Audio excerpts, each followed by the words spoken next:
దొరకును సమస్తము యేసు పాదాల చింత. వెదకినా దొరకును యేసు పాదాల చింత. దొరకును సమస్తము యేసు పాదాల చింత. వెదకినా దొరకును యేసు పాదాల చింత. యేసయ్యా యేసయ్యా నీకు అసాధ్యమైనది లేనే లేదయ్యా. యేసయ్యా యేసయ్యా నీకు సమస్తము సాధ్యమేనయ్యా. దేవుని నామానికి మహిమ కలుగును గాక. మరి లాస్ట్ వీక్ మనము ఫస్ట్ 4 సీల్స్ చూసుకున్నాం. 4 ముద్రలు ఓపెన్ అయినప్పుడు 4 రకాల గుర్రాలు చూసుకున్నాం కదా. ఫస్ట్ గుర్రం తెల్ల గుర్రం అని. ఆ తెల్ల గుర్రం క్రీస్తు యొక్క అంటే యాంటీ క్రైస్ట్ యొక్క రిప్రజెంటేటివ్స్, అంటే క్రీస్తు విరోధులు, వారి యొక్క అనుచరుల గురించి చూసుకున్నాం. తర్వాత రెండవది ఏంటనంటే రెడ్ది, అంటే ఎరుపు గుర్రం అన్నమాట. ఎరుపు గుర్రం అంటే యుద్ధానికి సూచన, సమాధానం లేకుండా చేయడానికి ఆ ఎరుపు గుర్రం అందు మీద ఉన్న ఆ వ్యక్తికి అధికారం ఇవ్వబడిందని చూసుకున్నాం. తర్వాత మూడవది బ్లాక్ హార్స్, అంటే నల్ల గుర్రం, అది కరువుకి సూచన. తర్వాత 4వ గుర్రం ఏంటనంటే పేల్ కలర్డ్ హార్స్, దానికి ఇవ్వబడిన అధికారం ఏంటనంటే అనేక యుద్ధాలు, తర్వాత కరువులు, తెగుళ్ళ ద్వారా ప్రజల్ని చంపడానికి భూమి మీద 4వ భాగం వరకు కూడా నాశనం చేయడానికి దానికి అధికారం ఇవ్వబడినట్లుగా చూసుకున్నాం. ఇవన్నీ కూడా 4 సీల్స్ అన్నమాట, ఫస్ట్ 4 సీల్స్. ఇప్పుడు తర్వాత 5th సీల్ గురించి చూద్దాము. 5వ ముద్ర ఎక్కడుందనంటే రెవల్యూషన్ ప్రకటన గ్రంథం 6వ చాప్టర్ 9, 10, 11. ఇప్పుడు 5వ ముద్రలో మనం చూసినప్పుడు ఇది హతసాక్షుల యొక్క ఆత్మల యొక్క కేకలు అని చెప్పొచ్చు, అంటే వారి యొక్క ఘోష అన్నమాట.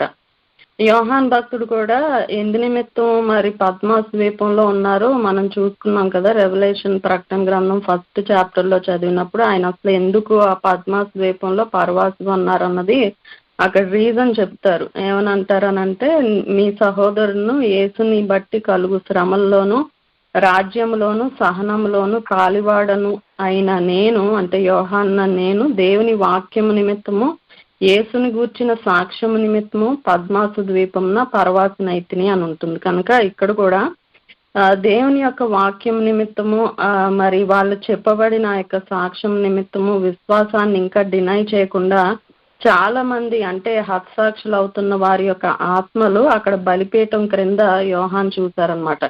పరలోకంలో దేవుని యొక్క నివాసం అంటే ఆయన యొక్క గుడారం అంటే ఉన్నట్లుగానే మనం చూస్తున్నాం కదా. ఎర్త్లీ ట్యాబర్నాకల్ అంటే భూమి పైన కూడా దేవుడు ఒక గుడారాన్ని చేయమని మరి మోషేకి చెప్పినప్పుడు ఆ గుడారంలో కూడా ఒక బలిపీఠం ఉండేది. అందు మీద ఏం చేసేవారు అని అంటే క్లీన్ యానిమల్స్, అంటే శుద్ధమైన యానిమల్స్ బలులు అర్పించేవారు కదా. అక్కడ లేవి కాండంలో మనం చూస్తాం 17వ చాప్టర్లో ఉంటుంది. దాని ప్రకారం ఏంటి అని అంటే ఆ రక్తం, అంటే ఆ పశువుల యొక్క రక్తం చిందించినప్పుడు అది పాపముకి, అంటే పాప నిమిత్తం, అంటే ఇశ్రాయేలీల యొక్క పాపం నిమిత్తం ప్రాయశ్చిత్తం చేయడానికి ఆ యొక్క రక్తం ఏంటి అని అంటే ఆ బలిపీఠం మీద ఉన్న 4 దిక్కుల ఆ కొమ్ములు, తర్వాత ఆ బలిపీఠం అడుగు అంటే క్రింద వరకు కూడా ఆ రక్తం ప్రోక్షించబడాలన్నమాట. కనుక అదొక పాపానికి ప్రాయశ్చిత్తంగా దేవుడు రక్తాన్ని ఇచ్చారు. అయితే ఇక్కడ కూడా ఒక మాట ఉంటది, ఏంటి అనంటే ఆ హతసాక్షుల యొక్క ఆత్మలు వాళ్ళు ఏంటనంటే వధించబడ్డారు అని ఉంటది. అంటే అక్కడ వాళ్ళు చనిపోయిన ఆత్మలు అనలేదు, లేకపోతే మరణించబడిన వారి ఆత్మలు అనలేదు, కానీ వధింపబడిన ఆత్మలు అని ఉంటది. అంటే భూమి మీద, అంటే భూమి మీద ఉన్న యొక్క గుడారంలో పశువులు ఎలా అయితే బలి అర్పించబడుతున్నారో అలాగే పరలోకంలో కూడా రైచియస్ సోల్స్, అంటే పరిశుద్ధమైన ఈ హతసాక్షులు ఏంటి అని అంటే దేవుని కొరకు చనిపోయిన వారి యొక్క ఆత్మల యొక్క రక్తము పరలోకంలో ఉన్న బలిపీఠం మీద అర్పించబడుతుంది అన్నమాట. అంటే అందుకే కదా యేసు ప్రభు వారి యొక్క రక్తం కూడా ఒక సాక్రిఫైజల్ ఆఫరింగ్ గా టెంపుల్లో హెవెన్లో అర్పించబడింది. కనుక యోహాన్ చూసింది ఏంటి అని అంటే ఈ సోల్స్, ఈ ఆత్మలు సృష్టి మొదలుకొని ఏబేల్ నుండి మనం చూస్తే ఏబేల్ కూడా దేవుని కొరకు చనిపోయిన చనిపోయిన వాడే కాబట్టి అతని యొక్క బ్లడ్ కూడా మొరపెడుతుంది అని మనం చదువుతాం. కాబట్టి దేవుని కొరకు హింసించబడిన వారందరూ కూడా ఇప్పటి వరకు కూడా చాలా మంది అంటే పర్సిక్యూటెడ్ కంట్రీస్ లో మనం చూసుకుంటే హెబ్రీలకు రాసిన పత్రిక 11వ అధ్యాయంలో ఉంటది. చాలా మంది అంటే హింసించబడి కొరడాలతో కొట్టబడుతున్న వాళ్ళు, అలాగే రాళ్లతోనూ రంపములతో కోయబడుతున్న వాళ్ళు, అలాగే అగ్నిలో వేయబడుతున్న వాళ్ళు, వీళ్ళందరూ కూడా వాళ్ళ విశ్వాసాన్ని డినై చేయకుండా చాలా మంది మరి జంతువులకు కూడా ఆహారంగా ఇవ్వబడుతున్న వాళ్ళు మనం చూస్తున్నాం కదా. సంఘాలతో దేవుడు మాట్లాడిన మాటలు చూసుకుని చాలా మంది మరి దేవుని యొక్క డిసైపుల్స్ చూసుకోవచ్చు. ఇంకా పౌలు గారు మరి వాళ్ళందరూ కూడా హతసాక్షులుగా చనిపోయిన వారు ఉన్నారు కదా. ఇప్పటికి కూడా పర్సిక్యూటెడ్ కంట్రీస్ లో మనం చూస్తే చాలా మంది అంటే సజీవంగా దహనం చేయబడుతున్న వాళ్ళు ఉన్నారు. ఇంకా రోజుకి అసలు ఎంత మంది చనిపోతున్నారంటే అంత భయంకరంగా దేవుని కొరకు చనిపోతున్నారు. సో ఈ ఆత్మలన్నీ కూడా ఏంటి అని అంటే బిగ్గరగా కేకలు వేస్తున్నారంట. ఏవనంటే ఎందాక తీర్పు తీర్చకయు మా రక్తము నిమిత్తము భూనివాసులకి ప్రతిదండన చేయకయు ఉండువు అని వాళ్ళు బిగ్గరగా కేకలు వేస్తున్నారనమాట. సో ఇంతవరకు మనం చూసిన 4 సీల్స్ కూడా ఆ గుర్రాలు 4 సీల్స్ కూడా ఓపెన్ చేయబడినప్పుడు ఒక నాశనం, ఒక కలామిటీ అన్నమాట. అంటే వెంటనే అన్ని జరిగిపోయినాయి, కానీ ఈ సీల్ ఓపెన్ చేసినప్పుడు ఏంటి అని అంటే అదొక డిలే మనం చూడొచ్చు. ఎందుకనంటే ఇంకా ఎందాక అంటే హౌ లాంగ్ అని దేవుణ్ణి అడుగుతున్నారు కాబట్టి ఇదొక డిలే అన్నమాట. అయితే వారికి ఇవ్వబడిన ఆన్సర్ ఏంటి అని అంటే ఒక తెల్లని వస్త్రం ఇవ్వబడిందంట. మరియు వాళ్ళకి ఏంటి అనంటే ఇంకా వారి వల్లే చంపబో వారి యొక్క లెక్క పూర్తయ్యే వరకు కూడా ఇంకా కొంచెం కాలం వాళ్ళు ఏం చేయాలనంటే రెస్ట్ తీసుకోవాలంటే విశ్రమించాలి అని వారితో చెప్పబడింది. ఈ సీల్ ఏంటి అనంటే ఇంకా ఓపెన్ చేయబడింది కానీ ఇంకా డిలే చేయబడుతుంది అనమాట. అయితే బైబిల్లో అబ్రహామును మనం తీసుకుంటే ఆదికాండంలో ఉంటది కదా అబ్రహాం గురించి. దేవుడు మరి వాగ్దాన భూమిని కానాన్ దేశాన్ని అబ్రహాంకి ఇస్తారు. అయితే ఆయన యొక్క డిసెండెంట్స్ కి దేవుడు ఇస్తారు అని చెప్తారు. కానీ అబ్రహాము కానాన్ దేశంలో ప్రవేశించలేదు. కానీ 400 years కూడా వాళ్ళ యొక్క సంతానం అంతా కూడా శ్రమ పడతారని దేవుడు చెప్తారు.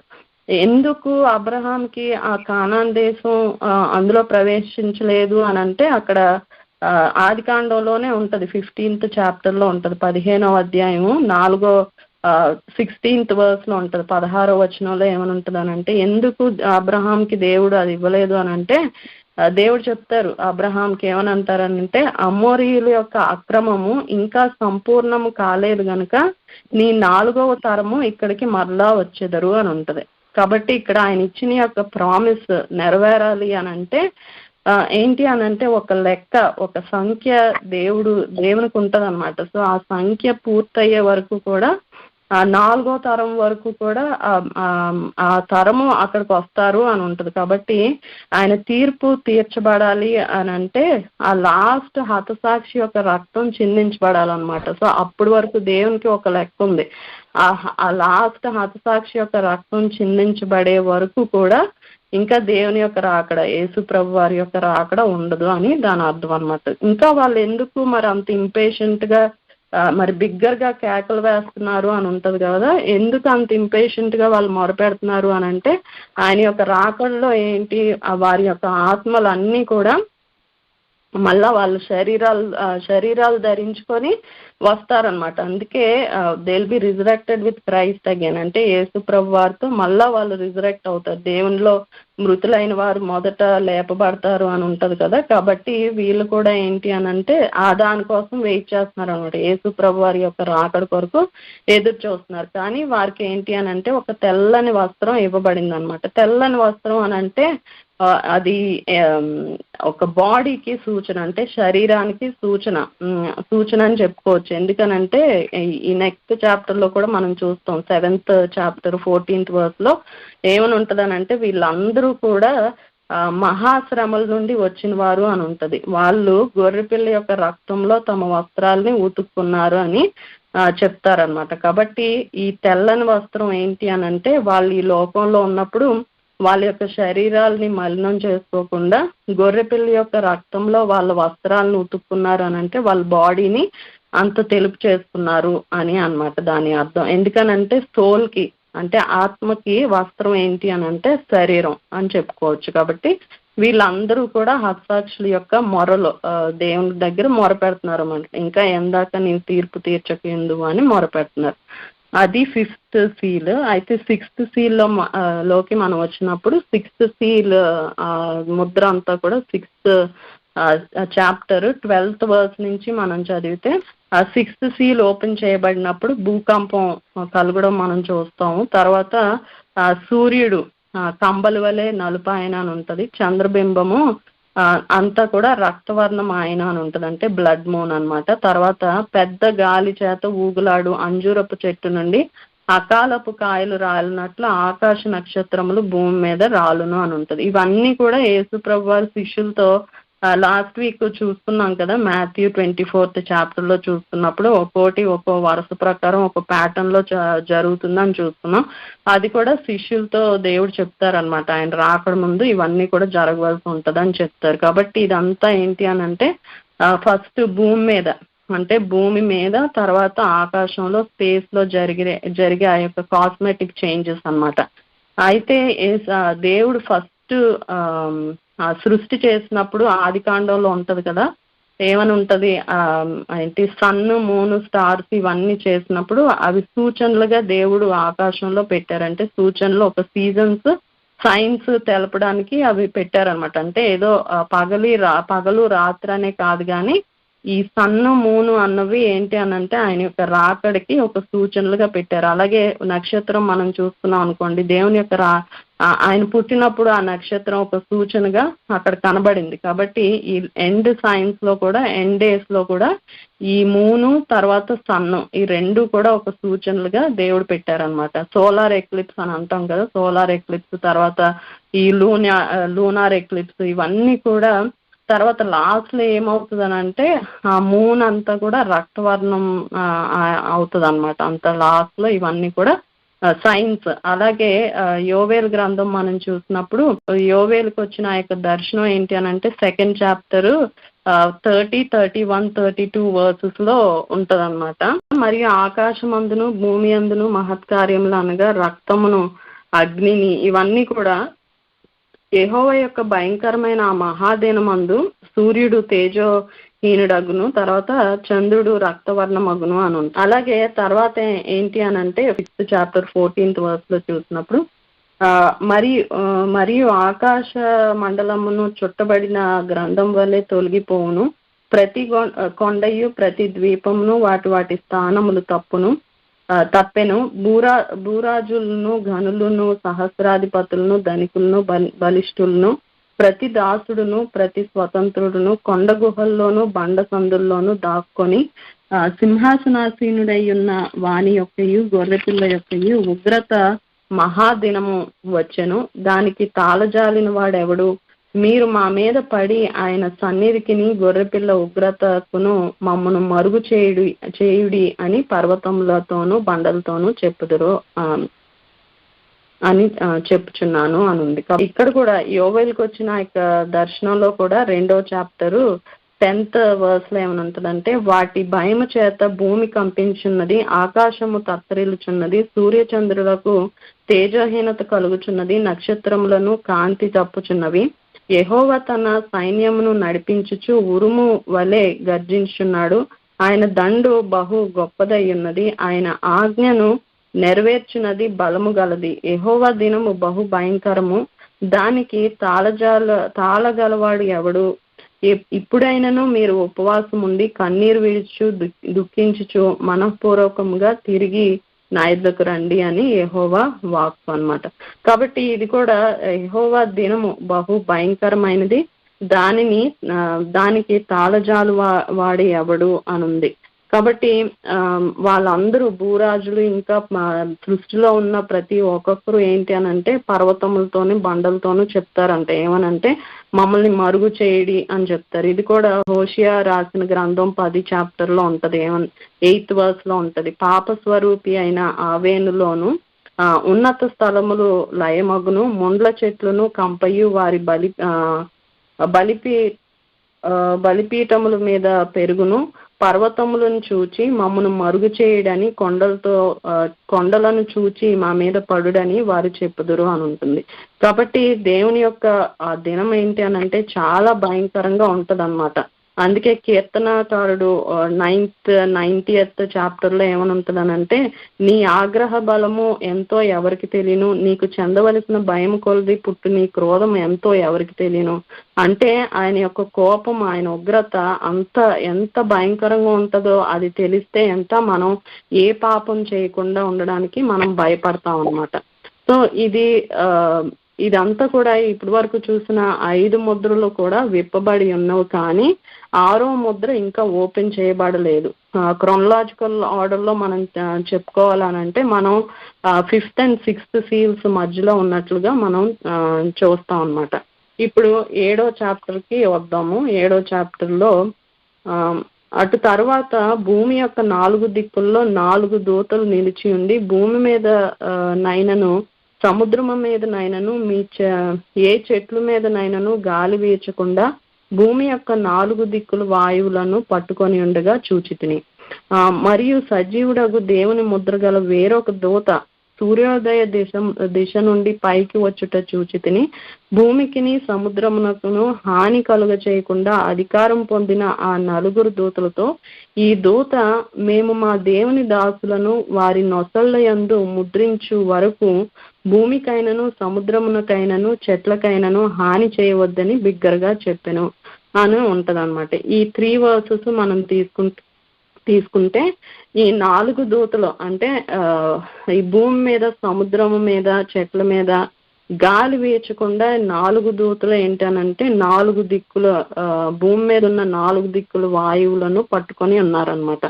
వారికి ఇవ్వబడిన అధికారం ఏంటి అనంటే, వాళ్ళు ఒకవేళ ఆ గాలిని వదిలినట్లయితే ఆ గాలి ఏం చేస్తుందనంటే భూమి మీద అలాగే సముద్రం మీద చెట్ల మీద హాని చేయడానికి, ఆ గాలి విప్పబడడానికి ఈ 4 దూతలకు కూడా అధికారం ఇవ్వబడింది. కానీ అవి దే ఆర్ రెడీ, అంటే వాళ్ళు సిద్ధంగా ఉన్నారు అది ఓపెన్ చేయడానికి. కానీ వేరొక దూత ఈస్ట్ నుండి అంటే సూర్యోదయ దిశ నుండి వచ్చి వాళ్ళకి చెప్తుంది అనమాట. ఈ 4 దూతలకి చెప్తుంది ఏమనంటే, దేవుని యొక్క దాసుల్ని వారి యొక్క నొసళ్ళ మీద ముద్రించే వరకు కూడా అది ఇంకా వాటిని హోల్డ్ చేయమని, ఆ విండ్ని హోల్డ్ చేయమని చెప్తుంది అనమాట. వారికి ఇవ్వబడిన యొక్క అధికారం ఏంటి అనంటే, భూమి తర్వాత సముద్రము చెట్లకి కూడా హాని కలుగు చేయకూడదని ఈ ఒక దూత వచ్చి చెప్తుంది. అయితే వారు చేయవలసిన పని ఇది కూడా డిలే చేయబడింది కనుక ఇంకా 5వ ముద్ర ఓపెన్ చేయబడలేదని మనం చెప్పుకోవచ్చు. ఆ వాయువులు ఏంటి అనంటే ఈ 4 winds, 4 corners అంటే 4 దిక్కులా ఉన్న యొక్క భూమి మీద ఈ 4 corners లో ఈ విండ్ ఏం చేస్తుందనంటే మరి డిస్ట్రాయ్ చేయడానికి ఈ 4 దిశల విండ్స్ ఉన్నాయన్నమాట. ఎందుకు ఆపబడి ఉంది అనంటే, దేవుని యొక్క దాసుల యొక్క నొసళ్ళ మీద ఆ సీల్ అంటే ముద్ర వేయబడాలి. ఇది కూడా ఒక సినారియో మనం చూసుకుంటే యెహెజ్కేలు గ్రంథం 9th చాప్టర్లో చదివినట్లయితే, ఆ 9th చాప్టర్ అంతా దాని సినారియో ఏమని ఉంటుందనంటే, అన్య దేవత అంటే ఇశ్రాయేలీలు అన్య దేవతలకి మొక్కినప్పుడు ఆ యెరూషలేము దేవుని యొక్క పరిశుద్ధ స్థలం కదా, అదంతా కూడా పాడు చేయబడుతుంది. అయితే దేవుడు ఏం చేస్తారనంటే, యెహెజ్కేలుకి ఇచ్చిన ఈ యొక్క దర్శనంలో ఇక్కడ 4 దూతలు కదా, కానీ యెహెజ్కేలు 9వ చాప్టర్లో మనం చదివితే అక్కడ 6 మనుషులు ఉంటారనమాట. 6 మనుషులు. ఈ 6 మనుషులకు కూడా 6 ఆయుధాలు ఇస్తారు దేవుడు. ఆయుధాలు ఇచ్చినప్పుడు వాళ్ళతో చెప్తారనమాట, మీరు యెరూషలేము పరిశుద్ధ స్థలం మొదలుకొని పిల్లలు పెద్దలు ఇంకా అందరినీ కూడా మీరు హతమార్చాలి ఆ ఆయుధాలతో. అయితే ఎవరైతే రైచియస్గా ఉన్నారో, ఎవరైతే దేవునికి నిజంగా మంచిగా జీవించి పరిశుద్ధంగా ఉన్నారో ఆ నీతిమంతుల మీద, వాళ్ళ నొసళ్ళ మీద లాలాటములు అని ఉంటుంది. లాలాటములు అంటే నొసళ్ళు అనమాట. ఆ నొసళ్ళ మీద ఆ సీల్ వేయమని చెప్తారు దేవుడు. ఆ సీల్ ఎవరైతే ముద్ర ఉంటుందో వాళ్ళని ఎవరిని కూడా మీరు ముట్టొద్దు, ఎవరికైతే ఆ ముద్ర లేదో వాళ్ళని అందరినీ కూడా చంపివేయమని ఒక ఆజ్ఞ ఇస్తారనమాట.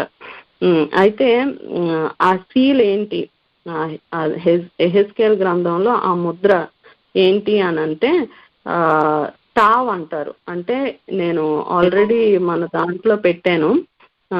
ఆ ముద్ర ఏంటి అని అంటే హీబ్రూ లెటర్లో ఆలెఫ్ అంటే ఫస్ట్ లెటర్ నుంచి లాస్ట్ లెటర్ వరకు తీసుకుంటే ఒక్కొక్క లెటర్కి ఒక్కొక్క సింబల్ ఉంటుంది అనమాట. ఇప్పుడు ఆలెఫ్ అంటే ఫస్ట్ లెటర్ తీసుకుంటే ఆక్స్ హెడ్ అంటే ఎద్దు యొక్క తల, హెడ్ అన్నమాట. అలాగా అంటే బెట్ అంటే సెకండ్ లెటర్, అది ఇల్లు యొక్క పిక్చర్ ఉంటుంది.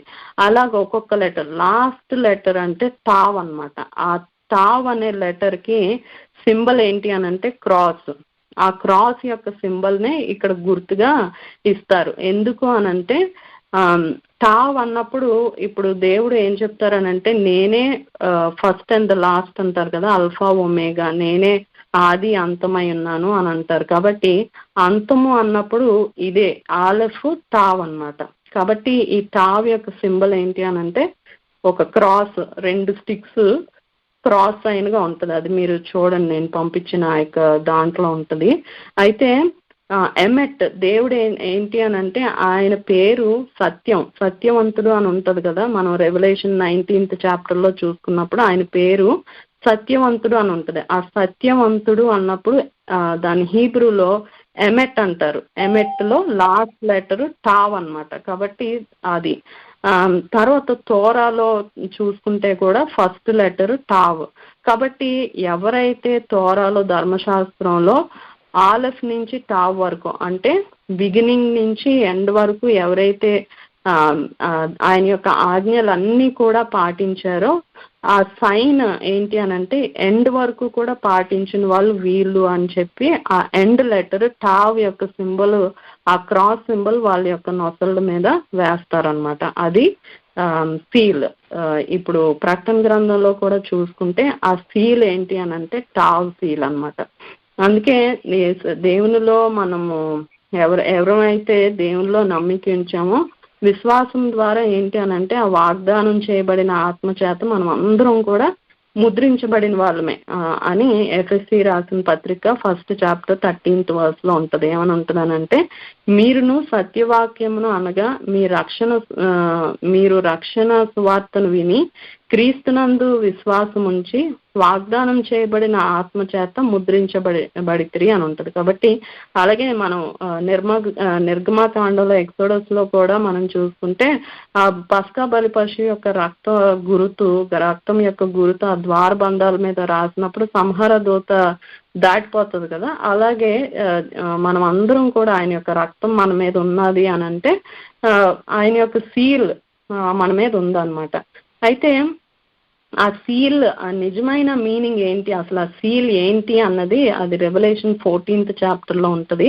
14th చాప్టర్ 1st వర్స్లో ఉంటుంది. ఏమనంటే మరియు నేను చూడగా ఇదిగో ఆ గొర్రె పిల్ల సియోను పర్వతం మీద నిలవబడి ఉండెను, ఆయన తండ్రి నామమును నొసళ్ళ యందు లిఖింపబడి ఉన్న 144,000 మంది ఆయనతో కూడా ఉండిరి అని ఉంటుంది. అంటే దేవుని యొక్క నామం అన్నమాట.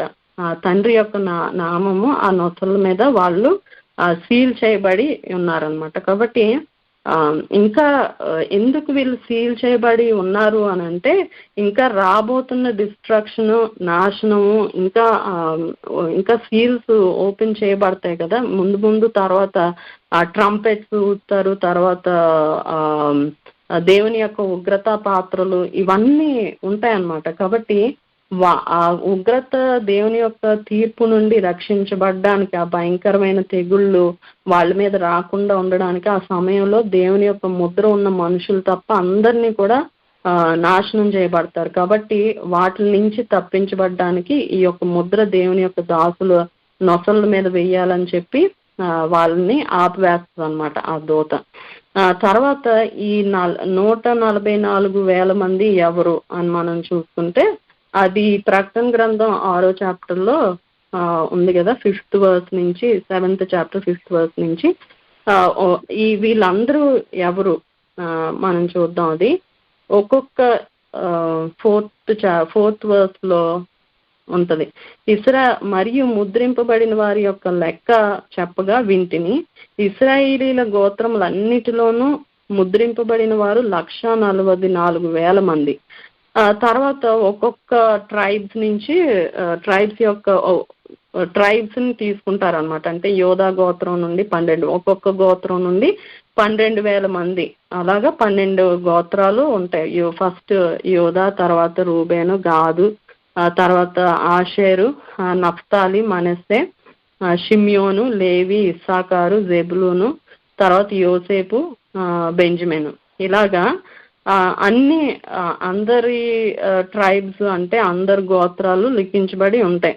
కానీ కేర్ఫుల్ గా మనం చూసినట్లయితే 2 గోత్రాలు లిఖించబడి ఉండలేదు. ఎవరు అనంటే దాన్ మిస్సింగ్. తర్వాత ఎఫ్రాయిం ఏంటి అనంటే యోసేపుని రీప్లేస్ చేశారు ఎఫ్రాయిం ప్లేస్ లో.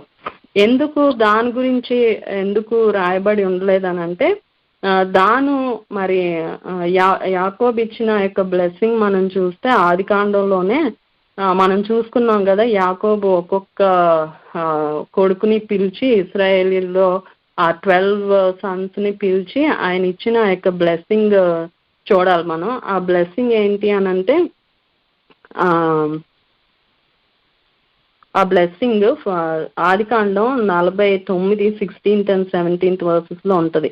దాని గురించి యాకోబు ఇచ్చిన బ్లెస్సింగ్ ఏంటనంటే, దాను త్రోవలో సర్పంగాను దారిలో కట్లపాముగాను ఉండును, అది గుర్రపు మడిమలు కరుచును, అందువలన ఎక్కినవాడు వెనకకి పడును. తర్వాత 18th వర్స్ లో యెహోవా నీ రక్షణ కొరకు కనిపెట్టుకొంచున్నాను అని ఉంటది. ఇక్కడ ఒక పాజ్ అనమాట. ఎందుకనంటే ఎవరికి కూడా ఇలా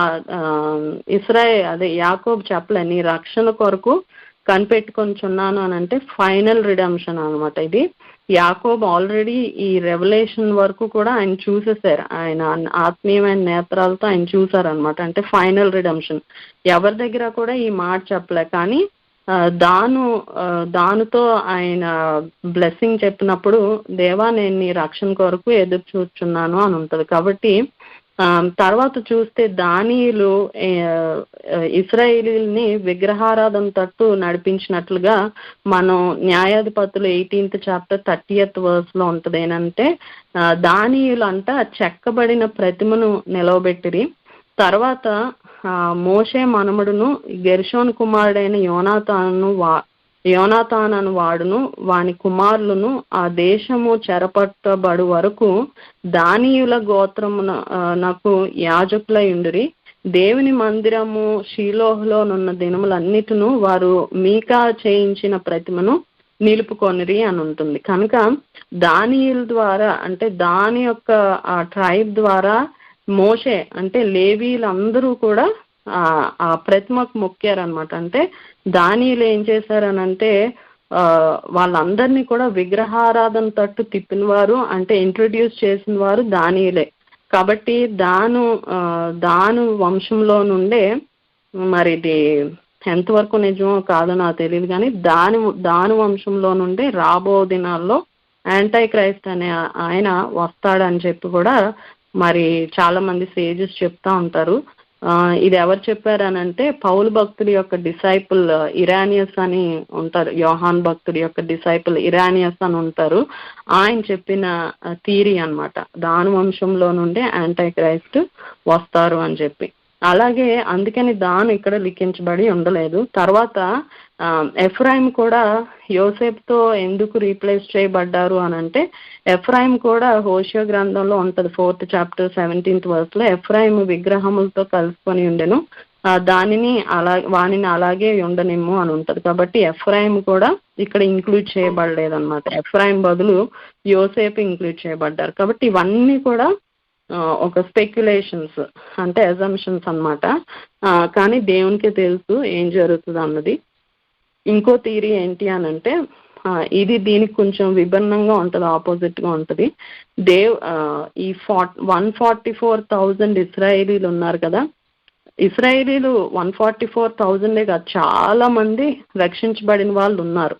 కానీ ఆ, ఒక ఒక థియరీ ఏంటి అని అంటే దానిని ఏ విషయంలో కూడా దేవుడు ఎక్స్క్లూడ్ చేయలే. అంటే పాత నిబంధనలో మనం వాళ్ళని యుద్ధాలకే తీసుకోవచ్చు, లేకపోతే ఒక బ్లెస్సింగ్కే తీసుకోవచ్చు. ఏ విషయంలో కూడా దానిని ఎక్స్క్లూడ్ చేయలేదు. అంటే మెస్సియానిక్ ఎరాలో కూడా దానిని దేవుడు ఎక్స్క్లూడ్ చేయరు. కానీ ఇక్కడ ఒక ఈ సీల్ చేయబడిన 144,000 మంది కూడా ఒక పర్పస్ నిమిత్తం వీళ్ళు ఎన్నిక చేయబడ్డారనమాట. అందుకని ఈ సమయంలో దాన్ని ఇక్కడ ఇంక్లూడ్ చేయలేదు, ఎఫ్రాయిముని ఇక్కడ ఇంక్లూడ్ చేయలేదు అని కూడా చెప్తారు. ఎందుకనంటే ఈ వీళ్ళ యొక్క రోల్, ఈ 144,000 మంది యొక్క రోల్ మనం చూసుకుంటే వాళ్ళు ఏంటనంటే ఒక బ్యాటిల్ గ్రౌండ్ లో ఒక ఫైటింగ్ మెన్ గా, అంటే దేవుని యొక్క ఆర్మీగా వీళ్ళందరూ కూడా సెలెక్ట్ చేయబడి ఉన్నారు. సో ఈ సెలెక్ట్ చేయబడిన వాళ్ళందరికీ కూడా ఒక్కొక్క వారి మీద ఒక్కొక్క ముద్ర ఉండాలి, ఆ సీల్, దేవుని యొక్క సీల్ ఉండాలి. అంటే ఆ ఆనర్ వీళ్ళు పొందుకోలేదు. ఈ సమయంలో ఏంటి అని అంటే ఆ ఘనత వీళ్ళకి రాలేదన్నమాట. ఇప్పుడు ఫర్ ఎగ్జాంపుల్ ఒక కాలేజ్లో స్టూడెంట్స్కి చాలా మందికి ప్రైజెస్ ఇస్తారు కదా. ప్రైజెస్ ఇచ్చినప్పుడు ఆ ఫలానా స్టూడెంట్ యాబ్సెంట్ అయితే ఆ స్టూడెంట్ బదులు ఇంకొకరిని బదులు పెడతారు. అంతేగాని ఆ స్టూడెంట్కి ఆ ఆనర్ రాలేదని కాదంటే ఆ టైంలో అతను ఇంక్లూడ్ చేయబడలేదు అంతే. But he is not missing, absent కానీ హీఈస్ నాట్ మిస్సింగ్ అనమాట. అంటే దేవుడు పక్షపాతి కాదు. ఆయన ఒక వీళ్ళని ఎన్నుకున్నారని అంటే ఒక పర్పస్గా ఎన్నుకున్నారు. కానీ ఎఫ్రాయిం చేసిన యొక్క పని వల్ల ఇక్కడ దేవుడు వాళ్ళని ఇంక్లూడ్ చేయలేదన్నమాట.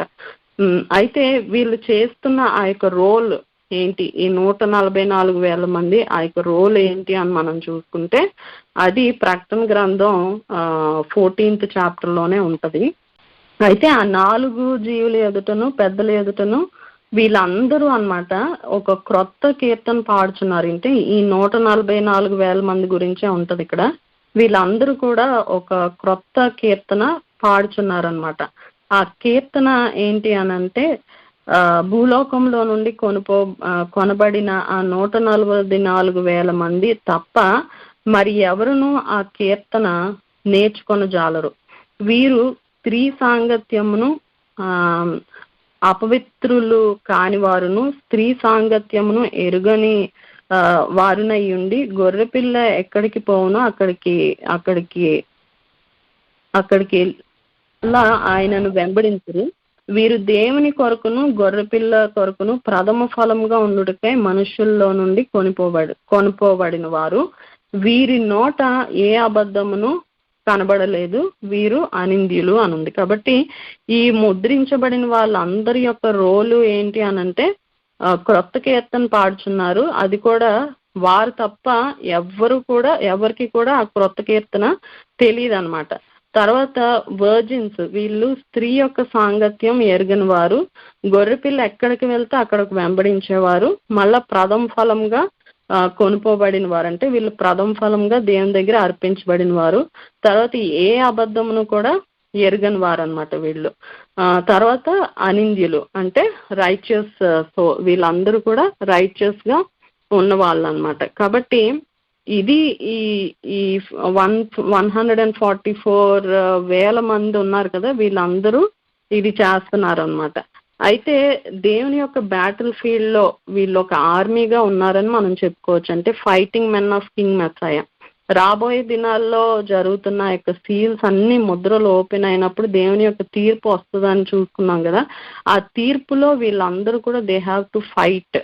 ఇప్పుడు యూజువల్ గా పాత నిబంధనలో ఒక్కొక్క ట్రైబ్స్ ని కూడా అంటే సెన్సస్ లెక్కించబడినప్పుడు వాళ్ళు ఏం చేసేవారు అని అంటే, ఎందుకు అసలు సెన్సస్ లెక్కించబడేవి ఆ రోజుల్లో అంటే because they have to fight అనమాట. బ్యాటిల్ గ్రౌండ్ లో వాళ్ళు ఫైట్ చేయాలి. అందుకే కదా అంటే నంబర్స్ లో కూడా మనం చూస్తే సంఖ్యాకాండం 31వ అధ్యాయము 4th verse లో చూస్తే ఇశ్రాయేలీల గోత్రములన్నిటిలోనూ ప్రతి గోత్రం నుండి 1000 మందిని ఆ యుద్ధములకు పంపించవలనని దేవుడు మోషేతో కమాండ్ చేస్తారు. కాబట్టి ఇక్కడ ఏంటి అని అంటే 1000 మంది ఒక్కొక్క ట్రైబ్స్ లో నుండి 1000 మంది సంఖ్యాకాండంలో మనం చూస్తే ప్రకటన గ్రంథంలో ఏంటి అని అంటే 12,000 మంది అనమాట ఒక్కొక్క ట్రైబ్స్ లో. కాబట్టి 12 ఎంతలో 12 into 12 కాబట్టి 144,000 మంది. వీరందరూ కూడా యుద్ధానికి సిద్ధపడుతున్నవారంటే ఆత్మీయంగా కావచ్చు, లేకపోతే శారీరకంగా వీళ్ళందరూ కూడా యుద్ధానికి వెళ్తున్నవారు. వీళ్ళేంటి అని అంటే స్త్రీతో సాంగత్యం చేయని వారంటే ఎటువంటి, ఇప్పుడు స్త్రీ అని అంటే యూజువల్ గా ఐడోలేటరీతో పోలుస్తారు. కాబట్టి ఏ ఐడల్స్ ని కూడా వాళ్ళు ఎటువంటి విగ్రహారాధనని చేయని వారు. తర్వాత వీళ్ళేంటి అని అంటే క్రొత్త పాట పాడుతున్న వాళ్ళు, అంటే అన్యజనులకి ఆ పాటని అంటే దేవుని యొక్క పాటని వాళ్ళు తెలియజేస్తున్నవారు. ప్రథమ ఫలము అని అంటే ఫస్ట్ ఫ్రూట్స్ గా ఈ 144,000 మంది కూడా ఫస్ట్ ఫ్రూట్స్ గా వీళ్ళు అర్పించబడిన వారు అనమాట. అందుకే కదా రోమన్స్ లో ఉంటది ఫస్ట్ ఆ ముద్దలో మొదటి పిడికేడు పరిశుద్ధమైనది అయితే ముద్ద అంతా కూడా పరిశుద్ధమే. అంటే వేరు పరిశుద్ధమైతే మొక్కలన్నీ కూడా పరిశుద్ధమే అని ఉంటది. కాబట్టి వీరందరూ కూడా యుద్ధానికి సిద్ధపడుతున్న ఒక సైన్యం అన్నమాట. అలాగే వీళ్ళందరూ కూడా హోల్ ఇజ్రాయెల్ ని రిప్రజెంట్ చేస్తున్న ప్రథమ ఫలం అన్నమాట వీళ్ళు. అయితే వీరేంటి అని అంటే ముందు లెక్కించిన తర్వాత మనం చూస్తే ముందు లెక్కించిన వారి కంటే ఇది 9th verse to 17th verse వరకు ఏంటి అని అంటే ముందు లెక్కించిన వారి కంటే ఇప్పుడు యోహాన్ ఏం చూస్తారనంటే లెక్కింప సఖ్యం కానంత గొప్ప జనసమూహం చూస్తారనమాట. వీళ్ళేంటి ప్రతి వంశంలోనూ ప్రతి ప్రజల్లోనూ ఆయా భాషలు మాట్లాడే వారిలోనూ కూడా గొప్ప సమూహం సైన్యంగా ఉండడం చూస్తారు. వీళ్ళేంటి అని అంటే 3 చేస్తున్నారన్నమాట. వాళ్ళకి ఏంటి ఒక తెల్లని వస్త్రాలు ధరించబడి ఉన్నాయి. నెక్స్ట్ది ఖర్జూరపు మట్టలు పట్టుకొని ఉన్నారు. తర్వాత వీళ్ళు చేస్తుంది ఏంటి అని అంటే దేవుణ్ణి స్తుతిస్తున్నారు. ఏమని? సింహాసనాసీనుడైన మా దేవునికి గొర్రె పిల్లకును మా రక్షణకై స్తోత్రం అని మహాశబ్దంతో ఎలుగెత్తి చెప్తున్నారనమాట. ఈ మహాసైన్యం ఈ మొత్తం అంటే లెక్కింప సఖ్యం కాని వారు ఉన్నారు కదా, నెక్స్ట్ ఈ 144,000 మంది కాకుండా తర్వాత చూస్తారనమాట. చాలా మంది ఎక్కువ జనసమూహం చూస్తారనమాట. తర్వాత వీళ్ళందరూ కూడా దేవుని స్తుతించినప్పుడు వీళ్ళ తర్వాత ఏంజల్స్ అందరూ కూడా అంటే దేవదూతలు అందరూ కూడా మళ్ళా దేవుని స్తుతిస్తారనమాట. 4 జీవుల చుట్టూ తర్వాత సింహాసనం ఎదుట సాగిలపడి వాళ్ళు కూడా మా దేవునికి స్తోత్రమును మహిమయు జ్ఞానమును కృతజ్ఞతాస్తుతియు ఘనతయు శక్తియు బలమును కలుగును గాకని దేవుణ్ణి స్తుతిస్తున్నారనమాట. అయితే ఒకరు పెద్దల్లో నుండి ఒక అతను వచ్చి యోహాన్ని అడుగుతారు. ఏమనంటే వీళ్ళు ఈ తెల్లని వస్త్రాలు ధరించుకున్న వీరెవరు అని అంటే యోహాను పెద్ద ఆయనతో చెప్తారు, అయ్యా నీకే తెలియను అని ఉత్తరం ఇస్తారనమాట. అయితే ఆ పెద్దల్లో ఒకడు అంటారు, వీరందరూ కూడా ఎవరు అని అంటే మహాశ్రమంలో నుండి వచ్చిన వారు. వీళ్ళు గొర్రెపిల్ల యొక్క రక్తంలో వాళ్ళ యొక్క వస్త్రాలని ఉతుక్కున్నారు అని చెప్తారనమాట. కాబట్టి వైట్ గార్మెంట్స్ అంటే మనం చూసుకున్నాం కదా, ఆ యొక్క మహిమ శరీరాలు పొందుకొని ఉన్నారని మనం చూసాం. కాబట్టి వీళ్ళందరూ కూడా ఎవరు అని అంటే మహాశ్రమల నుండి వచ్చిన మార్టర్స్ అంటే హతసాక్షులు, తర్వాత ఇశ్రాయేలీల ప్రజలు, తర్వాత ఎవరైతే అన్యులు అంటే దేవునిలో రక్షించబడిన ప్రతి అన్ని జాతులు అన్నమాట. ఇశ్రాయేలీలు, తర్వాత ప్రతి ఒక్క ట్రైబ్స్, సృష్టిలో దేవుణ్ణి నమ్మిన బిడ్డలు అందరూ కూడా అక్కడ నిలవబడి ఖర్జూరపు మట్టలు పట్టుకొని దేవుని స్తుతిస్తున్నారనమాట. ఖర్జూరపు మట్టలు అన్నప్పుడు యోహాను రాసిన పత్రికలో మనం చదువుతాం. మనం కూడా పామ్ సండే చేస్తాం కదా, అది యోహాన్ రాసిన పత్రిక 12వ చాప్టర్లో ఉంటది. 13th verse లో మర్నాడు ఆ పండుగకు వచ్చిన జనసమూహము యేసు యెరూషలేముకు వచ్చున్నాడని విని ఖర్జూరపు మట్టలు పట్టుకొని ఆయనను ఎదుర్కొనబోయి జయము ప్రభు పేరట వచ్చున్న ఇశ్రాయేలు రాజు స్తుతింపబడిన గాక అని కేకలు వేసిరి. కాబట్టి ఖర్జూరపు మట్టలు అన్నప్పుడు జయం అన్నమాట, అంటే విక్టరీకి సూచన. కాబట్టి వాళ్ళందరూ కూడా దేవుని స్తుతిస్తున్నారంట ఖర్జూరపు మట్టలు పట్టుకొని. నెక్స్ట్ ఏంటి అని అంటే యూజువల్ గా పాత నిబంధనలో పర్ణశాల పండుగ అప్పుడు కూడా ఖర్జూరపు మట్టలు పట్టుకొని దేవుని స్తుతించాలి అని ఒక కమాండ్మెంట్ ఇవ్వబడుతుంది. అది కూడా లేవికాండం 23వ చాప్టర్. అదంతా కూడా దేవుని యొక్క పండుగలు ఉంటాయి. అయితే ఈ సుక్కోత్ అంటే పర్ణశాల పండుగప్పుడు దేవుడు చెప్పిన ఆ యొక్క ఆజ్ఞ ఏంటి అని అంటే ఈత మట్టలు అంటే ఖర్జూరపు మట్టలు, తర్వాత ఇంకా కొన్ని దబ్బ పండ్లు, గొంజి చెట్టు, నిరవంజి చెట్టు, ఇవన్నీ కూడా ఈ బ్రాంచెస్ అన్నీ కూడా పట్టుకొని దేవుని స్తుతించాలి అని చెప్పి ఒక కమాండ్మెంట్ ఇస్తారు. అయితే ఒక్కొక్క దానికి కూడా స్పిరిచువల్ మీనింగ్ ఉంటుంది. ఆ ఖర్జూరపు మట్టలు అన్నప్పుడు మనం చూస్తే అదొక స్పైన్, అంటే మన వెన్నుపూసను రిప్రజెంట్ చేస్తుంది అనమాట ఆత్మీయంగా. అంటే వెన్నుపూస లేకుండా మనిషి ఎవ్వరు కూడా ఉండరు కదా, కాబట్టి దేవుని ఎదుట అంత స్ట్రైట్ గా అంటే అంత పరిశుద్ధంగా దేవుని ఎదుట నిలవబడి మనం దేవుని మన హోల్ బాడీని రిప్రజెంట్ చేస్తుంది ఖర్జూరపు మట్టలు అన్నప్పుడు. కాబట్టి దేవుని దగ్గర మనం స్తుతిస్తున్నట్లుగా ఆ ఖర్జూరపు మట్ట అని అంటే ఇట్స్ లైక్ విక్టరీ అనమాట, జయం. అందుకే వాళ్ళు దేవుని స్తుతిస్తారు కదా, ప్రభు పేరట వచ్చున్నవాడు స్తుతింపబడును గాక, జయము అంటారు. కాబట్టి అది విక్టరీకి సూచన.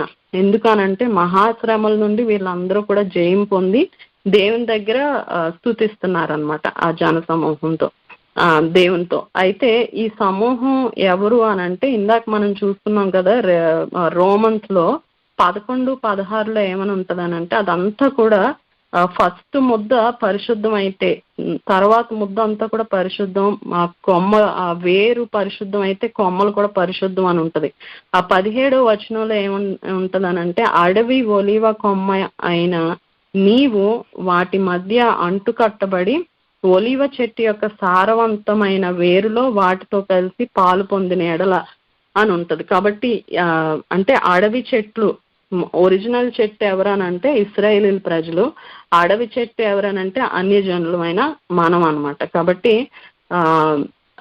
దేవునిలో నమ్మిక ఉంచిన వాళ్ళు ఎవరు అందరూ కూడా ఇశ్రాయేలీలే, అన్యులు లేరు, లేకపోతే గ్రీస్ దేశస్తులు లేరు, లేకపోతే వేరే వాళ్ళు ఎవరు లేరు, ఇశ్రాయేలీలే అందరూ కూడా. మనం అందరం కూడా ఆత్మీయమైన ఇశ్రాయేలీలమే. కాబట్టి ఎఫెసీ రాసిన పత్రికలో ఏమని ఉంటదనంటే 3వ చాప్టర్ 6th verse ఈ మర్మం ఏదనగా అన్యజనులు సువార్త వలన క్రీస్తు యేసునందు యూదులతో పాటు సమాన వారసులు, ఒక శరీరమందు సాటి అవయములను వాగ్దానంలో పాలివారినై ఉన్నారు అని ఉంటది. కాబట్టి గొప్ప సమూహం ఎవరు అని అంటే యూదులు, తర్వాత అన్యజనులు అందరూ అన్నమాట. కాబట్టి కానీ ఫస్ట్ 144,000 మంది అని అంటే ఒక ప్రథమ ఫలంగా దేవునికి అర్పించబడిన వాళ్ళు. ఎందుకనంటే చాలా మంది రీప్లేస్మెంట్ థియాలజీ వాళ్ళు ఏం చెప్తారనంటే ఈ 12,000 మంది అంటే ఈ 12 గోత్రాల్లో నుండి ఎవరైతే ఉన్నారో ఈ 144,000 మంది వీళ్ళందరూ ఇశ్రాయేలీలు. తర్వాత సమూహం ఏంటి అనంటే అన్యజనులు అని అంటారు. అది కాదు కరెక్ట్, అందరూ కూడా దేవుని బిడ్డలే. అయితే మళ్ళా తర్వాత యెరూషలేములో 12 గోత్రాలు 12 గుమ్మాలు ఉంటాయి, ఇంకొక గుమ్మం అన్యజనుల యొక్క గుమ్మం ఉంటది అని కూడా రీప్లేస్మెంట్ థియాలజీ వాళ్ళు చెప్తారు. కానీ అది కరెక్ట్ కాదనమాట. ఎందుకనంటే మనం కూడా ఇశ్రాయేలీలమే కాబట్టి ఆ 12 గుమ్మాల్లో నుంచి మనం కూడా ఎంటర్ అవ్వాలన్నమాట. కాబట్టి ఈ సృష్టిలో దేవుని యొక్క బిడ్డలు ఎవరైతే ఉన్నారో దేవుణ్ణి అంటే ఆ మహాశ్రమల నుండి దేవుణ్ణి ఎరిగిన వారు ఎవరైతే ఉన్నారో ఆ నెక్స్ట్ ఫాలో అయ్యే ఇశ్రాయేలీల తర్వాత ఫాలో అయ్యే ప్రతి ఒక్క జనం అంటే ప్రతి భాషలో మాట్లాడేవారు, తర్వాత ప్రతి జాతి, ఇశ్రాయేలీల్లో ప్రతి జాతి కావచ్చు, లేకపోతే ఈ సృష్టి అంతట్లో ఎంతమంది అయితే ట్రైబ్స్ ఉన్నారో, ఎంతమంది అయితే భాషలు మాట్లాడుతున్నారో వాళ్ళందరూ కూడా ఆ మహాశ్రమంలో నుండి వచ్చిన వారు అనమాట. వీళ్ళందరూ కూడా దేవుణ్ణి స్తుతిస్తున్నారు. ఆ 15th verse లో అందువలన వారు దేవుని సింహాసనం ఎదుట ఉండి వాళ్ళు చేస్తున్న పని ఏంటి అని అంటే రాత్రింబగళ్ళు ఆయన ఆలయంలో ఆయనను సేవించున్నారు. తర్వాత సింహాసనాసీనుడైన వాడు తానే తన గుడారము వారి మీద కప్పును, వారికి ఇక మీదట ఆకలి అయినను దాహమైనను ఉండదు, సూర్యుని ఎండ అయినను ఏ వడగాలి అయినను వారికి తగలదు. ఏలయనగా సింహాసన మధ్యం మందుండు గొర్రెపిల్ల వారికి కాపరి అయి జీవజలముల బొగ్గల యొద్దకు వారిని నడిపించును, దేవుడే వారి కన్నుల నుండి ప్రతి బాష్ప బిందువును తుడిచివేయను. కాబట్టి వీళ్ళు చేస్తున్నది ఏంటి అని అంటే రాత్రింబగళ్ళు ఆయన ఆలయంలో నిత్యము కూడా దేవుని సేవిస్తున్నారనమాట.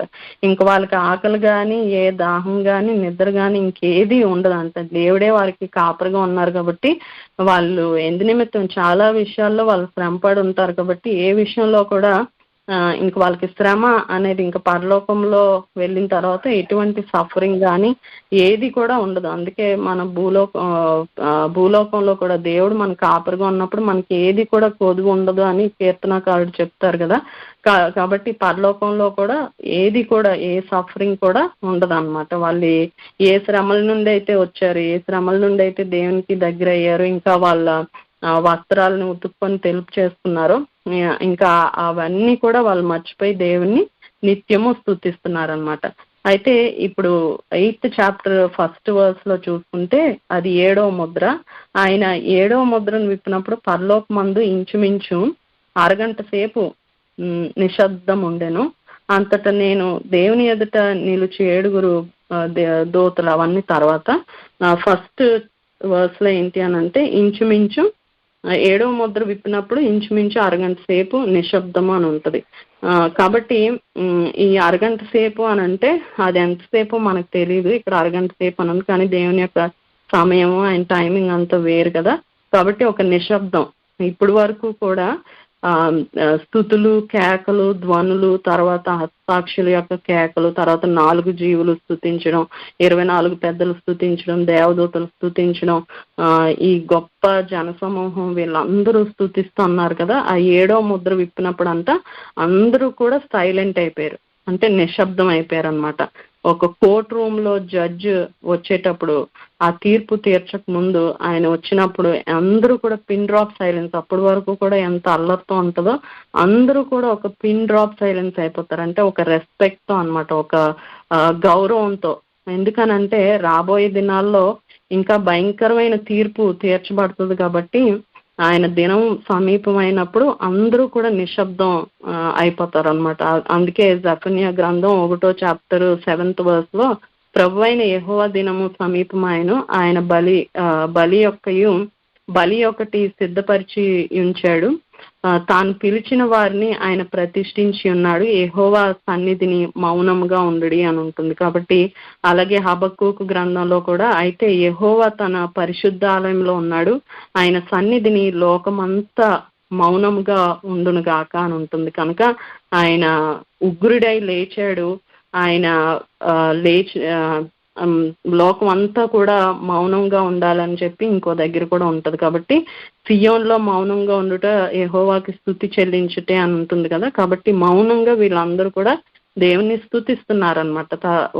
రాబోయే ఆ యొక్క ఉగ్రతను తలుచుకొని వీళ్ళందరూ కూడా మౌనంగా దేవుని స్తుతిస్తున్నారు. అయితే ఆ అరగంట సేపు అన్నది ఎంతసేపు అన్నది మనకు తెలీదు. ఇవి 7 ముద్రలు. ఫస్ట్ 4 సీల్స్ ఏంటి అని అంటే 4 హార్స్మెన్. తర్వాత 5వ ముద్ర ఏంటి అని అంటే హతసాక్షుల యొక్క కేకలు. 6వ ముద్ర సూర్యుడు ఆ మూన్ యొక్క చేంజెస్, భూకంపము. తర్వాత మహాశ్రమల నుండి వచ్చిన వారు ఆ 144,000 మంది కూడా సెలెక్ట్ చేయబడిన వాళ్ళు ముద్రించబడిన వాళ్ళు, దేవునితో కలిసి యుద్ధం చేయబోతున్న వారు. తర్వాత 7వ ముద్రలో ఏంటి అని అంటే విప్పినప్పుడు నిశ్శబ్దం అనమాట. పరలోకంలో ఒక సైలెన్స్ చూస్తున్నాం. నెక్స్ట్ వీక్ 7 ట్రంపెట్స్ చూసుకున్నాం. పరిశుద్ధుడ, మహోన్నతుడ, సర్వశక్తి కలిగిన తండ్రిని ఘనమైన నామానికి వందనాలు, స్తోత్రాలు ప్రభా. గొప్ప దేవుడివి, సజీవుడు అయిన దేవుడివి ప్రభా. ప్రకటన గ్రంథం ద్వారా మీరు మాకు బయలుపరుస్తున్న అనేక విషయములు బట్టి మీకు వందనాలు, స్తోత్రాలు ప్రభా. 5, 6, 7 ముద్రలు బట్టి మీకు వందనాలు, స్తోత్రాలు ప్రభా. నాయన పరిశుద్ధుడు అయిన దేవుడివి ప్రభా. పాపమును అసహించుకునే దేవుడివి ప్రభా. హెచ్చరించే దేవుడివి ప్రభా. క్రమశిక్షణ నేర్పించే దేవుడివి ప్రభా. నాయన ప్రభా, పరిశుద్ధత కోరుకునే దేవుడివి ప్రభా. మరి 5వ ముద్ర ద్వారా ప్రభా, నాయన ప్రభా, నీ వాక్యము నిమిత్తము ప్రభ, వారి సాక్ష్యము నిమిత్తము ప్రభ వధింపబడి వారి గురించి రాయబడి ఉన్నది ప్రభ. వారు దగ్గరగా కేకలు వేయించినారంట ప్రభ. నాయన వారికి తెల్లని వస్త్రాలు బహుమానము ఇచ్చి ఉన్నావంట తండ్రి. నీకు వందనాలు, స్తోత్రాలు ప్రభ. అటువంటి వారు బట్టి, వారి బ్రతుకు విధానమును బట్టి వందనాలు ప్రభ. మరి 6వ ముద్ర తెరిచినప్పుడు ప్రభ, నీ ఉగ్రత దినము గురించి రాయబడి ఉన్నది ప్రభ. అక్కడ జరగబోయే సూచనలన్నీ కూడా నాయన నువ్వు రాయించి ఉన్నావు తండ్రి. నీకు స్తోత్రములు ప్రభ. నాయన చంద్రుడు రక్త బింబము వలె మారినట్టు ప్రభా, నాయన నక్షత్రాలు ఆకాశము నుండి రాలినట్టు ప్రభా, ఆకాశ మండలము ప్రభా పుస్తకము వలె చుట్టబడినట్టుగా నాయన నీ వాక్యము సెలవిస్తున్నది ప్రభా. మరి ఆ దర్శనము చూసిన వారు ప్రభా, ఆ దినము చూచిన వారు ప్రభా నీ ఉగ్రతకి నిలవబడలేక ప్రభా గృహల్లోనూ కొందల సందుల చాటును దాగి ఉన్నారంట ప్రభా. మేము ఎక్కడ దాగగలము ప్రభా? నీ చూపు నుంచి నీ ఉగ్రత నుంచి ఎక్కడికి దాగగలము ప్రభా? నీకు మరుగై ఉన్నది ఏమై ఉన్నది ప్రభా? నాయన మా బ్రతుకు విధానమును దయతో క్షమించండి ప్రభా. మా నిర్లక్ష్యమైన జీవితాన్ని బట్టి క్షమించండి ప్రభా. సేవా భారము ఆత్మ భారము నశించిపోయిన వారి పట్ల భారము లేకుండా ప్రభా లోకరీచమైన మా బ్రతుకు విధానమును క్షమించండి ప్రభా. నీ ఉగ్రతకి తాళజాలను గడివాడు ఎవడు ప్రభా? నాయన ఆ మహా దినమును బట్టి మీకు స్తోత్రములు ప్రభా. నాయన ప్రభా హెచ్చరికలు ఇచ్చిన దేవుడివి ప్రభా. నాయన ప్రభా నీ ఉగ్రతకి నాయన మేము నిలవలేము తండ్రి. సిద్ధపాటు కలిగిన జీవితమును మాకు దయచేయమని బ్రతిమలాడుకుంటున్నాను ప్రభా. నాయన ప్రభా దయగలిగిన తండ్రి, సజీవుడు అయిన దేవుని దూత అంట ప్రభా. మరి నీ బిడ్డలు నీ నామము పేరట పిలువబడిన వారందరి నొసళ్ళ మీద ముద్ర వేచినట్టుగా నాయన మరి నాయన వాక్యం సెలవిస్తున్నది ప్రభా. అనేక మంది ప్రభా, అనేక రాజ్యముల నుంచి అనేక భాషలు మాట్లాడుతున్న వారందరూ కూడా ప్రభా వారి రక్షణ నిమిత్తము ప్రభా అంజురపు మట్టలు చేతపట్టి ప్రభా నాయన నీ సింహాసనం ఎదుట గొర్రెపిల్ల ఎదుట నాయన వారు నాయన స్తుతి ధ్వనులు చేర్చినట్టుగా నాయన వాక్యము నాయన రాయబడి ఉన్నది తండ్రి. మరి నీ దూతలు ప్రభా నాయన పరిశుద్ధుడు అని ప్రభా నాయన సమస్త ఘనత మహిమ శక్తి నీకు కలుగును గాక అని స్తుతించినట్టుగా వాక్యం రాయబడి ఉన్నది ప్రభా. ఎంత గొప్ప దర్శనము ప్రభా. నాయన మహాశ్రమలొందిన వారు ప్రభా నీ సన్నిధిలో నిలవబడినట్టుగా మేము చూచున్నాం ప్రభా. తెల్లటి వస్త్రములు ధరించి ఉన్నారంట తండ్రి. అయ్యా నాయన వారి మురికి జీవితమును ప్రభా, వారి పాపమును ప్రభా గొర్రెపిల్ల రక్తంతో కడుగుకున్న వారుగా మేము చూచున్నాము తండ్రి. ఇదిగో ప్రభా నాయన మహాశ్రమలొందిన వారికి శ్రమలు లేనట్టుగా, నాయన ఆకలి లేనట్టుగా, బాధలు లేనట్టుగా ప్రభా వారి కన్నీరు తిరగబడినట్టుగా నాయన ప్రభా నాయన ప్రభ జీవజలమును ఎదుట వారు నడిచిన వారుగా ప్రభ, చూచిన వారుగా ప్రభ ఉన్నట్టుగా వాక్యం సెలవిస్తున్నది ప్రభ. మీకు వందనాలు స్తోత్రాలు ప్రభ. మరి 7వ నాయన ముద్ర తెరచినప్పుడు ప్రభ 7 బూరల గురించి రాయబడి ఉన్నది ప్రభ. ఆ విషయంలో మీరు నేర్పించబోతున్నందుకు మీకు వందనాలు స్తోత్రాలు ప్రభ. ఈ 3 ముద్రలను బట్టి మీకు వందనాలు స్తోత్రాలు తండ్రి. ఇదిగో తండ్రి ప్రభ మరి ప్రభ మహాశ్రమలొందిన వారు ప్రభ నీ సేవ నిమిత్తము ప్రభ సాక్ష్యము నిమిత్తము వధింపబడిన వారు ప్రభ నీతిమంతులు ఉన్నారు తండ్రి. అయ్యా వారిలాగా ప్రభ మేము లేము తండ్రి. అటువంటి కృప మాకు దయచేయండి ప్రభ. నాయన సేవా భారము కలిగిన వారుగా ఉండాలి ప్రభ. ఇదిగో తండ్రి ఆ మహాజన సమూహంలో ప్రభ అంజూరపు మట్టలు చేత పట్టుకొని నేను స్తుతించేవారుగా మేము ఉండాలి ప్రభ. మా బ్రతుకు దినములన్నిట్లో కూడా ప్రభ నాయన నీ సేవ నిమిత్తము ప్రభ నాయన ప్రభ నశించిపోయిన వారి పట్ల ఆయన భారము కలిగి ప్రభ నీతిమంతులుగా ఉండటానికి మీరు సహాయం దయచేయండి ప్రభ. అది మా బలము చేతనైతే, మా జ్ఞానమును చేతనైతే, మా శక్తి చేతనైతే అవ్వదు నాయన.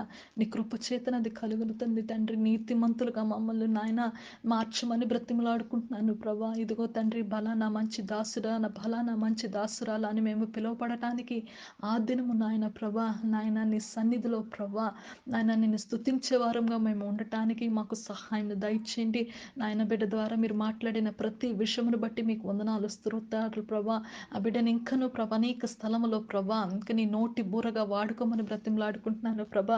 హెచ్చరికలు ఇచ్చే దేవుడు ప్రభా అది విడుచుకొని అది విని మేము మా బ్రతుకు విధానమును మార్చుకునటానికి మీరు సహాయం దయచేయమని, నీ రాకడ నిమిత్తము మాకు సిద్ధపాటు మాకు మా కుటుంబాలకి మా సంఘాలకి దయచేయమని, ఇది విన్న వారికి నాయన మీరు ఆశీర్వాదము దయచేయమని యేసయ్య పరిశుద్ధ నామంలో వినయంగా బ్రతిమలాడి వేడుకుంటున్నాను తండ్రి.